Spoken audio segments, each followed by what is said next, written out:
2014, Silicon Valley found its new god. Her name was Elizabeth Holmes. She was hailed as the next Steve Jobs, and she played the part perfectly. She wore the signature black turtleneck. She adopted the deep baritone voice. She dropped out of Stanford, Cheeking, and she had a vision that would change the world. Her company, Theranos, was valued at $9 billion. She was, on paper, the world's youngest, self-made, female billionaire. She was a media darling. Her board was a collection of the most powerful men in America, former secretaries of state like George Shultz and Henry Kissinger, generals, billionaires. She was untouchable. She promised a revolution in healthcare. There was only one problem. The entire thing was a lie. This is the story of how a single drop of blood fooled the most powerful people in the world. The promise was seductive. It was a beautiful, simple idea. No more big, scary needles. No more waiting days or weeks for your results. Holmes claimed that her machine, a sleek black box called the Edison, could run hundreds of complex medical tests from a single tiny drop of blood pricked from your fingertip. Cancer, diabetes, STDs, all can be detected in minutes at your local pharmacy. It was science fiction made real. Investors poured money in. Rupert Murdoch, the Walton family, Walmart, over $700 million from the world's elite. They weren't investing in a product. They were investing in her, in the story. She signed massive, multi-million-dollar deals to put these Edison machines in Walgreens and Safeway stores across America. The revolution was here, but behind the closed doors of Theranos, a desperate secret was being kept. The Edison didn't work. It never worked. It was a glorified, unreliable piece of junk.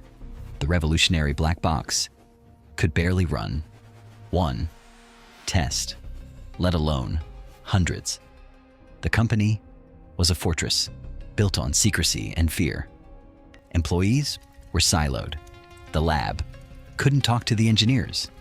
The engineers couldn't talk to the software team. Anyone who questioned the technology was followed, intimidated, and fired. Holmes and her partner, Sunny Balwani, ruled like dictators. So, when Walgreens and Safeway started actually sending real patient blood samples, Theranos had to panic. They couldn't use the Edison. So, what did they do? They cheated. They secretly went out and bought standard, off-the-shelf Siemens machines. The very big needle technology Holmes claimed was obsolete. They would take the tiny finger prick of blood, illegally dilute it, to make it a bigger sample, and run it on their competitors' machines. The results were catastrophic, inaccurate, and dangerously wrong. They were telling healthy people they were sick, and telling sick people they were healthy. The fortress was cracking. Inside, two young employees, Tyler Schultz and Erica Chung, saw the fraud firsthand. They saw the failed tests, the fake demonstrations, the deleted data. Tyler was the grandson of one of the most powerful men on the Theranos board, former Secretary of State George Shultz. Tyler went to his grandfather. He begged him to see the truth. But George Shultz trusted Elizabeth Holmes more than he trusted his own grandson. The stinger, the kill shot, came from a journalist, John Carreyrou, from the Wall Street Journal. He received a tip from a whistleblower, and he began to dig. This was the moment Holmes's story turned into a war. Theranos and its army of lawyers, led by the infamous David Boies, unleashed hell. They threatened Carreyrou, they threatened his sources, they spied on the whistleblowers, they hired private investigators, they spent millions to kill the story. But on October 15th, 2015, Carreyrou published the headline, "Apprised Startups Struggles." It was the definition of an understatement. It was the first crack in the dam. The article exposed the lies. The Edison could not perform the tests. The company was a fraud. The fallout was immediate and total. The house of cards, built on hype, collapsed in on itself. Walgreens sued Theranos for $140 million. The FDA shut down their labs. The SEC charged Holmes with massive fraud. And that $9 billion valuation? Long pause. In 2016, Forbes, the magazine that once celebrated her, revalued Elizabeth Holmes's net worth, from $4.5 billion, zero. By 2018, the company that promised to change the world was dissolved. The black turtlenecks were gone. The revolution was dead. But this scandal is different from Enron or Lehman Brothers. This wasn't just financial fraud. This was a medical fraud. Holmes and her partner, Sunny Balwani, didn't just lie to investors like Rupert Murdoch. They lied to patients.